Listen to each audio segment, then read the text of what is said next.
Hello, friends. Today I am joined by my friend, Dr. Kristin Moon, who is actually a repeat guest on Homeschool Conversations, and I am so glad to have you here with us today. Thank you. Well, Kristin has a bachelor's degree in microbiology and a PhD in molecular genetics.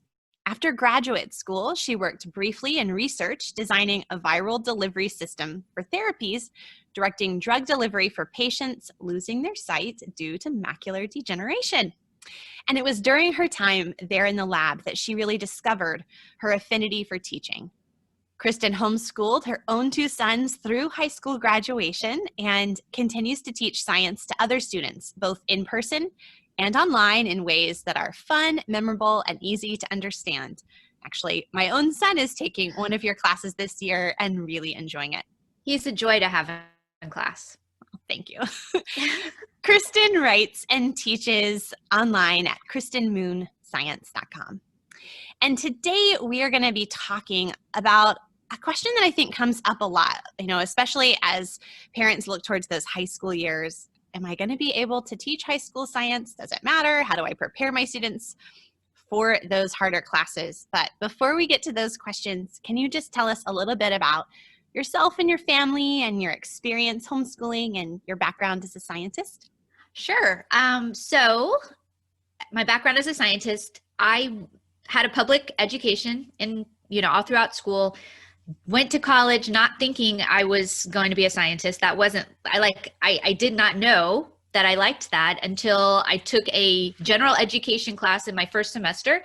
And it was biology, and they were talking about DNA and viruses. And it was honestly the first time it had ever been presented to me in that way. And that was it. And I was hooked, and I changed my major from broadcast journalism to microbiology, and then went on and got my PhD and just absolutely had a ball with it. And my degrees prepared me to do lab research, and that's what I assumed I would be doing. But then, I had my first son, and I just could not stand to be away from him. I tried it for 5 months. I would get up so early while it was still, nighttime, drive to the lab, try to get some work done and come back. And it was very complicated childcare, but I just missed him so much. And I realized that despite all the people that told me that I was wasting my education by going to be a stay-at-home mom, I didn't care. That's where my heart's desire was. And that truly was the best thing I've ever done. I absolutely adored staying at home with my boys. And when it was time for school, I decided to keep them home because by then I had heard about homeschooling. And we just had a blast. We had a blast learning together. I loved being there to watch them learn new things. They had struggles along the way, and it deepened our relationship. And so did I answer all the questions? I don't know. Sometimes I start talking and it's like stream of consciousness. And then I'm like, did I answer the question? I love it. No, stream of consciousness is like part of the whole love of flair here at Homeschool Conversations. Well, over the years, you've taught a lot of homeschool science classes, like I mentioned earlier, in person and online. And I was wondering if you've noticed any common questions or concerns that parents have had, especially as they've approached those higher level science classes. Well, I don't know if it's a question per se, but what I noticed very early on, even when my own sons were preschool and kindergarten age, the reason I got into teaching science in homeschool co-ops and science clubs and all of this was because I've heard time and time again how much parents are intimidated by high school science. And because that's what I just absolutely love to teach and talk about, I would always step into the void to help teach these subjects in co-ops and stuff. But a lot of times parents think that they're not going to be able to handle teaching homeschool science. And in my experience, that sometimes will drive people to put their children back into traditional school because they feel like I'm not going to be able to provide an adequate science education and I'm going to fail my kids. So I might as well put them in traditional school. But what I would tell parents, and what I do tell parents, is you don't have to feel that way. If you don't remember mitosis or how to balance a chemical equation, it's okay. First of all, there are really great their curriculum available to help your student work through it. You know, some of the books are directed in a very conversational way so that your student can just pick up the book and read it and, you know, figure it out on their own. There's so much technology. It's changing every day. And so if you're feeling very insecure, there are always online classes, there are online tutorings, there are amazing, absolutely amazing content creators on YouTube. So you could just get on YouTube. I could suggest different accounts to follow for the different subjects, and they will explain the different concepts in the subjects in a way that's very easy to understand. So you don't have to know it all. And if you feel like you have to know it all, then, you know, you might have some problems, but it's okay. Even I've been teaching, you know, science for years and years and years. I'm still learning. There's still so much to learn. And I think that you have to get rid of the misconception that you have to have it all together and that you have to know everything.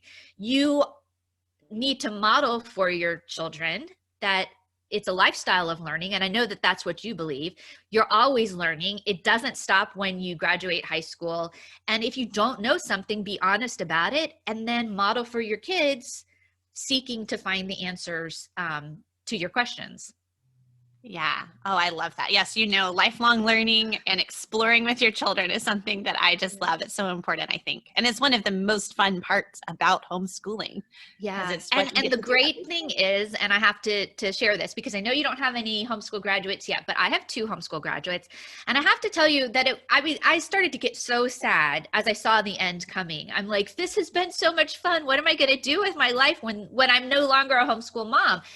But they come home now from their classes. My one son, he doesn't live with us. He comes home, for the weekends, and he's in engineering school, and he wants to share with me what he's learned. It's like all these years I've been teaching them, and now they're learning something that I don't know. And then they come home and tell me, and you know, it's different, but it is amazing. And even when I don't necessarily understand what on earth he's talking about, I love that he wants to share that with me. And that's the kind of thing, that's the relationship that you build when you're homeschooling with your kids. Oh, that gets me so excited. Well, when we're thinking about high school science, I know that preparing for those more challenging sciences, really laying that foundation starts well before 9th grade. Mm-hmm. So are there any skills that we need to be focusing on in the earlier years, or maybe even especially in those middle school years, to set our students up for success in the high school sciences? Well, one thing that I would say, and I probably should start taking notes because I feel a stream of consciousness coming on. I have a bunch of things I want to say, and I'll probably forget to say them. But one thing that I want to say is, as a science teacher in high school, I would love it if students come into high school having already a little bit of background about, cells or something like that. Like, you don't have to wait until high school biology to learn about cells or to learn, some of what an atom is. They can learn it in a very basic level so that it's almost like a spiral approach. You might bring up certain topics in a very basic way in the younger years, and then maybe learn it a little bit deeper level in middle school. And then by high school, you're really ready to dive in. And it's not the first time you're hearing about what a mitochondria is or something like that. So that's one thing, but I wouldn't even say that that's the most important thing. The most important thing I think I would say that you can do to be preparing your kids for high school is to teach them how to teach themselves. To teach them, if they have a question, don't just stop with the question. Don't just, I wonder why, I guess I'll never know. Teach them how to find the answers that they seek. Teach them what it means to research. That could be, if they have a question, have them, show them how to look something up in a library. Show them how to look something up in an encyclopedia. And I know that encyclopedias are pretty outdated, but I'm talking more like the Usborne encyclopedias of science and that kind of thing. Looking things up on the internet. If they can learn to pursue their answers to the questions that they have, that is amazing, because that is being a self-directed learner. And that's going to come so in handy all throughout their lives. And what else did I want to say? 100%, I would say to make sure they have a solid math background, because there are, not so much for biology, but for physics, physical science, and chemistry, there are some math skills that your students are going to need to know in order to succeed in those classes. So I would look ahead, probably as your students coming close to high school, you probably will map out a 4-year plan. If you know what your state's requirements are for graduation, you're going to want to know, how many credits in language and how many credits in social studies and how many credits in science they're going to need. Go ahead and get a rough map of that out. And then when you get to your sciences, check to see if there are any math requirements, prerequisites in order to take those classes. Because really in chemistry, it's very, well, I'm just going to say your student should have already taken Algebra 1. Because, they're going to have some familiarity with exponent rules and manipulating equations. And so if you're trying to get your kid to take chemistry in 9th grade, but they haven't had algebra yet, they're going to struggle. So just look ahead. It's nothing to stress out about. It's just, kind of looking into the future, getting this rough map, and then, make sure that they have the math prerequisites before the science courses that they're going to take. I don't know. I think I would also say, I love it when families have tools at their disposal for investigating different things, like a little mass scale or magnifying glasses. Microscopes are wonderful, but just the tools at their disposal so that if they have a question, if they have something they want to investigate, that they can do that. A lot of times kids in high school, they tend to get a little bit envious of their friends that are in traditional school and they get to use all the lab equipment and stuff. You don't have to feel that way. There are companies that you can buy lab equipment and chemicals and dissection specimens and all kinds of neat things so that your kids can have those lab experiences at home. And those are great experiences for them to have. Yeah, and it's not even as expensive as you would think. I think for a long time I just avoided it because I was like, oh, well, that sounds really expensive. But there are some really affordable options. Absolutely. Yeah. One of the big things I've been trying to do this year is just say yes more. I have a couple children who just will be reading a book and it'll give, an example of an experiment or a demonstration or something like that. And they'd be like, oh, can I do this project? And before I would often say no, because I felt like, oh, I'm going to have to go help you set it up. And then we're going to have to have some deep conversation about it. And it just didn't feel like it was ever at a very convenient time. So I'd always just say no. And so this year I've just been saying yes. And I've been letting them do it themselves. I knew that I couldn't necessarily stop everything and go have a long conversation with them and guide them through the experiment or whatever. But they wanted to do it. They had the book there. We had the materials. And so they've just done it on their own and they've loved it. So earlier this week, we had a little volcano floating in our kitchen, and the kids just thought this was the coolest thing ever because Mom never lets us make messes. But see, it's those kinds of experiences, and they're going to look back on their childhood and think we had an awesome education. And it's building relationships all among yourselves. You're having fun together and you're learning together and you're exploring together. I love it when families have some sort of little science tool stash.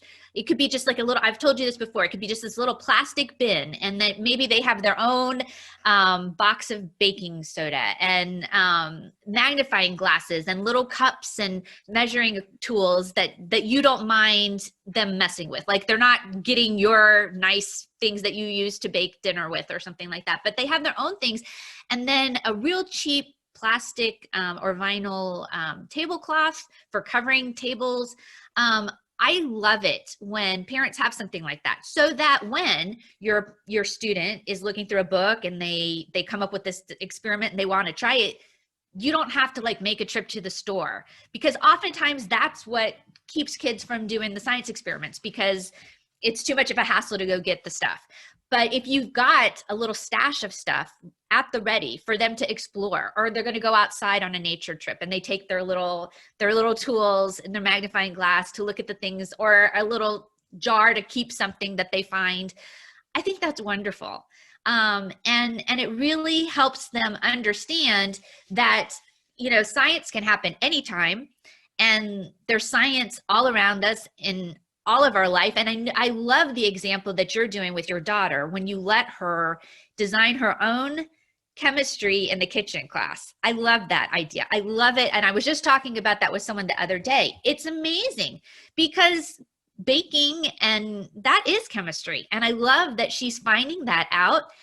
That's just a great example of finding the science in the everyday life. It doesn't have to be something set aside and only for scientists. It's something that we all use. We just need to recognize it. Yeah, definitely. Well, you talked about the importance of, having maybe a little bit of exposure to some of these science ideas, to have a curious mind, and that really vital importance of having a solid math foundation as you're, preparing your students for high school math. But what if a mom is listening and she already has a student maybe in high school and she's thinking, oh no, it's too late. And are there any maybe strategies for a crash prep course like in the summer or something to get that student ready for that high school, biology, chemistry, physics? Yeah. Well, I mean, I don't think it would be ever too late, but there are absolutely ways that you could do a crash course. In fact, I have one of my students last year in one of the courses I was teaching decided she wanted to knock chemistry out over the summer. And it took a little longer than just the summer, but she put the time in, and we would meet online a day or two a week, and I would teach her, and then she would do the homework and she would watch the videos. It can be done. It really can, if you've got the discipline to make use of those, the summer months, or, the weekends.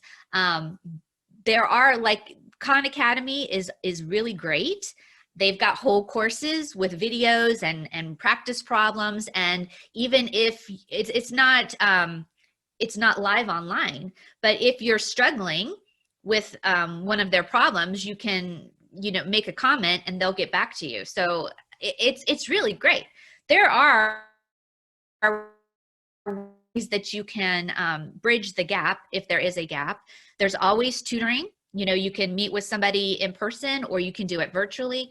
The videos, I come back to the videos a lot, but I have really been blown away with the quality of the teaching that you can find for free on YouTube. I really have been. Yeah. And if maybe you can share some of your favorite YouTube channels, or if you have a playlist, and I'll include that in the show notes. Yeah. Make sure I get that from you. Yeah.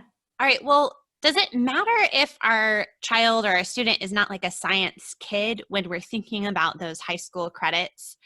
Why should we still care about high school science? And is there any way in which our approach to their math or science education might be a little different from the way we would approach it with a high school student who's really into the STEM disciplines? Let me answer the second part of that first. If you have a student and you know that they want to go into science, for sure stay on top of the math. And my boys both took advantage of dual enrollment and taking classes through the local college while they were still in high school. But we didn't take that. We didn't opt to have them take their science courses that way. I wanted them to take science first at the high school level and not take it for the first time in college. And I think that was a very wise decision, because so both of my sons now have taken Chem 1, and my my younger son is taking biology 1 in college. If this was the first time he was being exposed to this, it's going at a very fast pace. They assume that you've already had this once before. If you're learning about cell division for the first time in a college class, it's going to be intense. And the same thing with chemistry, the same thing with physics. So even though we want our kids to get ahead, I still would make sure they have a solid foundation in the high school science before you try to then let them take it at the college level. But if you don't think that your child is STEM minded, I always say that there's really a benefit to having some basic understanding of biology and chemistry. Biology is our life. I mean, to understand, our relationship with plants and animals and the world and each other, I think that is worth the time.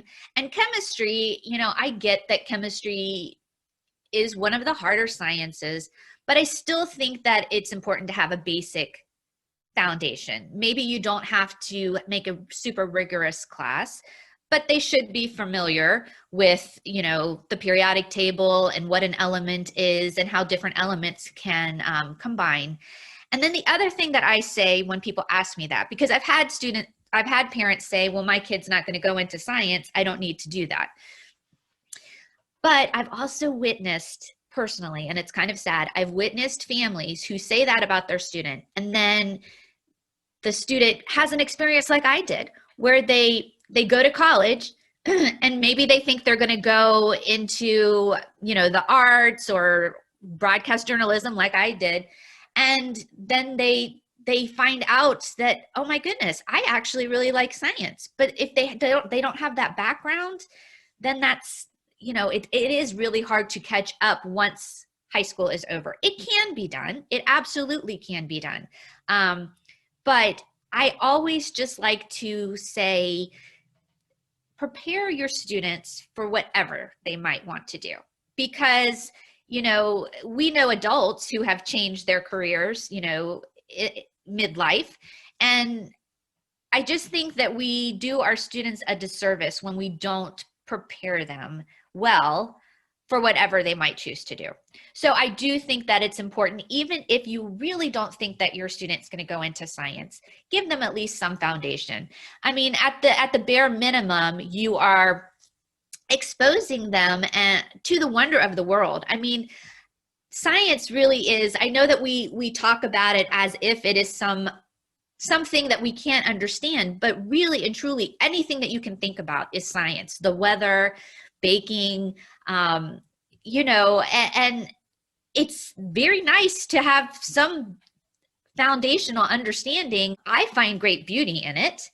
So, I just think that it makes for a much more well-rounded individual to have, at least some background in science. Yeah, I love what you said about just making sure we have those options for our students and not closing off potential areas of surprised interest later on too soon. And also, I think just maybe it's like a modern thing where we look for the usefulness. Well, when am I going to use this? Right. That kind of utilitarian idea. And especially from my perspective as a classical educator, but I think this is true for anyone, seeing the value and the beauty of something that's wonderful that just exists in itself because of how it points us to our creator and to the way the world works. And just, it's beautiful. We don't have to think, well, I don't really use pre-calculus or trigonometry as a homeschool mom, except in helping my students. But it's not like I use that on a day-to-day basis, but it was so much fun to learn and see the way, the mathematical formulas and equations can be manipulated. And same with science, like just to be filled with that wonder as you approach it, that there is value in that, whether, you're going into a science career or not. And honestly, there is beauty. There is beauty in science. When your student takes chemistry and they actually understand how the periodic table is put together and the organization of the universe, I don't know how someone cannot be amazed. And I could say the same thing when you're studying biology, when you're studying the mechanisms of the way your cells work, or anatomy and physiology, when you talk about how a nerve impulse passes through your body. it is amazing. And it makes us understand that, you know, inside our head, we've got all of these thoughts and we think that we're so important, but there are parts there are things that are happening in our own body that we're not aware of and we don't have control of, but it works. And I mean, I really do find such beauty, and I'm constantly amazed.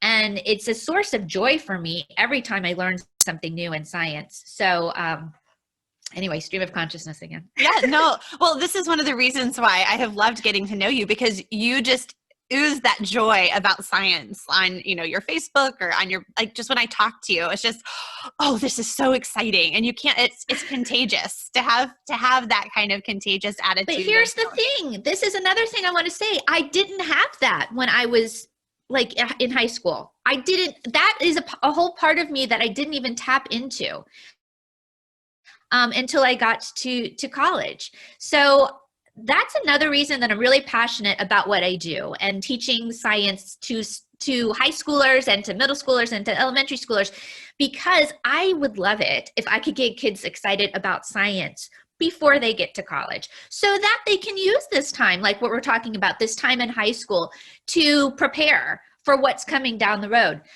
There are so many incredible careers available that weren't even available when I was in college. Diseases that exist.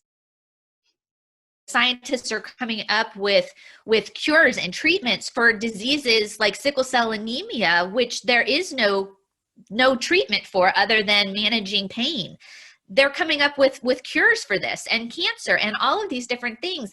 And it's just, it's amazing. And I really do get joy when one of my students says, I was going to do this, but now I really loved your class and I'm going to go and pursue a career in microbiology or medicine or something else. I'm like, yes, I'm so glad that you found out that science isn't something set aside for only a select few. Any single one of us can understand science. And I think that once you do, then it just opens up your mind. It opens up your world. You start to see the science in everything. And it really is amazing. I hope that is going to be a real encouragement to the homeschool moms who are listening, who maybe have been a little intimidated thinking about the high school science time with their students. I hope this has been a real encouragement to them. I know it will be. Well, as we close, I wanted to ask you the two questions that I'm asking all of my guests this season.